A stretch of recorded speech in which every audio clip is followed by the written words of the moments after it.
Et les Nazumas Alexandre, j'espère que vous allez bien les gars. Non, je ne suis pas dans mon décor. Non, je ne filme pas avec ma caméra mais avec mon téléphone. Non, je n'ai pas de micro. Non, je n'ai pas de lumière. Et non, bien entendu, on ne fait pas ça comme d'habitude car aujourd'hui je suis chez ma copine jusqu'à la fin de la semaine. Donc forcément, j'ai pas mon décor, j'ai pas mon matos ni rien. Mais il est tombé une news tellement importante les Inazuma, tellement importante les amis fans d'Inazuma que j'étais obligé de faire une vidéo avec les moyens du bord et faire un petit peu, pourquoi pas, une vidéo plus détente que d'habitude. Et désolé si je tremble parce que du coup je vais tenir le téléphone comme ça. J'ai pas de perche ni rien. Du coup c'est assez chiant de tenir le téléphone comme ça. Du coup des fois je ferai des petites pauses où je me prendrai comme ça, c'est pas très grave.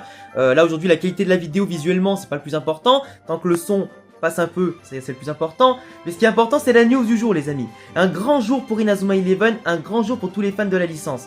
Aujourd'hui Nike a sorti sur ses réseaux une publicité absolument magnifique comme d'habitude. Dans tous les cas Nike en termes de football et de promotion, de marketing etc. ils sont extrêmement forts, ils font tout de manière qualitative. Et aujourd'hui dans une vidéo notamment des scientifiques veulent créer un football multivers avec notamment pour savoir qui c'est qui est le meilleur entre Mbappé, Ronaldinho, Ronaldo R9, Cristiano Ronaldo, des joueuses aussi féminines qui sont extrêmement importantes, des grands joueurs aussi, d'autres qui sont pas que j'ai pas cités. En tout cas pas mal de petits mini-jeux comme ça, de petites interactions entre les grands joueurs et les grandes stars. Et globalement au bout d'un moment t'as Axel Blaze qui arrive, qui pique un ballon, qui va lancer sa tempête de feu avant d'être arrêté par un arbitre qui va siffler et lui mettre un carton rouge car ils veulent pas de personnages fictifs. Et là à partir de là on peut se poser beaucoup de questions. Qui de Nike a payé, est-ce que Nike a payé Level 5 pour faire apparaître Axel Blaze dans la publicité? Est-ce que c'est Level 5 qui a payé Nike pour faire apparaître Axel Blaze, personnage iconique dans leur série auprès des plus grands joueurs? Est-ce que simplement c'est les deux entreprises qui sont mis d'accord pour de part et d'autre faire de la publicité et à Nike intégrer une grande figure du foot, de l'animation japonaise et globalement du football dans la côté pop culture, jeux vidéo, manga animé dans la pub de Nike? Mais pourquoi Axel Blaze et pas notre personnage d'un autre pays ou d'une autre licence?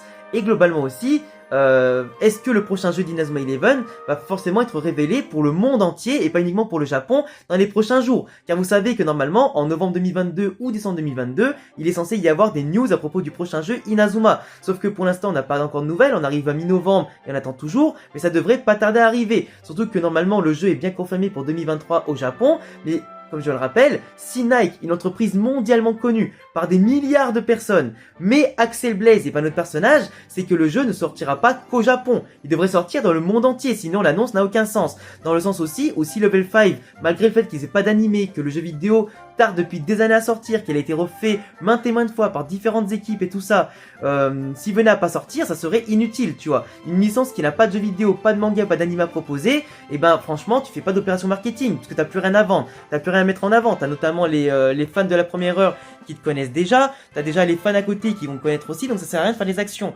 Là, engranger des actions qui vont toucher des millions et des millions de personnes, globalement, ça veut tout dire pour moi. Ça veut tout dire. Ça veut dire qu'il n'y a pas eu des milliers d'euros qui ont été mis en jeu. Pas des centaines de milliers d'euros, mais des millions d'euros qui ont été investis de part et d'autre pour soit avoir les droits d'auteur, soit simplement se faire connaître en fait. Et moi je pense que c'est vraiment Level 5 qui a payé Nike, parce que Nike pour moi, aujourd'hui dans les grandes licences footballistiques, manga, animé, jeux vidéo ou séries, aurait pu faire appel à Katen Tsubasa qui est l'emblème japonaise, faire appel à Aohashi qui a fait un carton avec son animé et qui fait un carton au Japon avec son manga, qui a eu un gros boost avec l'anime en plus de ça, ou alors faire appel à Blue Lock qui aujourd'hui cartonne en termes d'anime et de manga, qui fait pour moi partie comme Aohashi des deux successeurs à Katen Tsubasa, et globalement en plus de ça, le Blue Lock qui a une coopération avec la sélection japonaise, du coup par rapport à son maillot pour le mondial 2022 au Qatar. Donc ça c'est pas rien, tu vois. Ça prouve qu'il y a des séries comme Aohashi et Blue Lock qui prennent beaucoup d'ampleur au Japon, mais aussi dans le monde entier, et qui vont avoir une exposition absolument monstrueuse. Et globalement, donc Inazuma, sachant que t'as pas de série en cours, pas d'animé ni rien,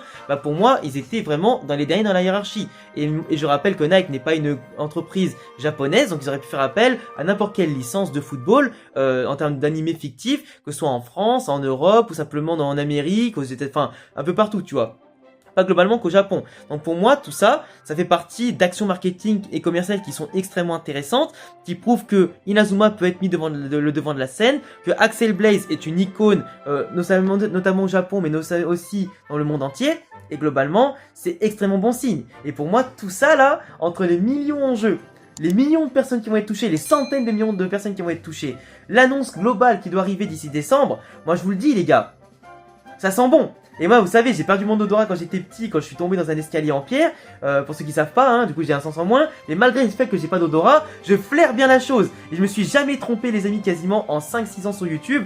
Vous savez, entre les théories et les analyses, on a quand même touché plusieurs fois dans le juste. Et pour moi, là actuellement, la petite analyse que je vous fais avec une vidéo un peu bâclée dans la qualité visuelle, mais c'est pas le plus important, et bah pour moi, c'est ça. Et j'étais obligé de faire une petite vidéo pour vous en parler, pour avoir votre avis, parce que moi franchement je suis hyper hypé là. Moi non seulement la pub elle est qualitative, et je vous mettrai le lien dans la description pour que vous puissiez la regarder en entière, pas uniquement le passage où il y a Axel Blaze que je vous ai affiché à l'écran, mais globalement je suis hyper content. Parce que là, Inazuma, tu vois, ils auraient pu noyer le poisson en mettant plusieurs licences même carrément. Ça aurait pu, même si ça aurait du coup engrangé pour Nike et les autres quelques millions d'euros supplémentaires à gaspiller ou à investir. Mais là pour moi, c'est pas anodin que ce soit cette licence-là qui était mise en avant et pas une autre. Ça veut dire une chose aussi. Ça veut dire aussi de l'exclusivité. Parce qu'en général, tu pourrais mettre plusieurs licences. Mais là pour le coup, ça veut dire que Level 5 et Nike se sont mis d'accord pour de l'exclusivité en termes d'œuvres fictives. Et ça, c'est bien. Après, il y aurait pu avoir redondance dans la blague de faire plusieurs personnages fictifs, tout ça. Mais globalement, s'ils l'ont fait, c'est pas pour rien. Donc pour moi, tous les indices, que ce soit commercialement parlant,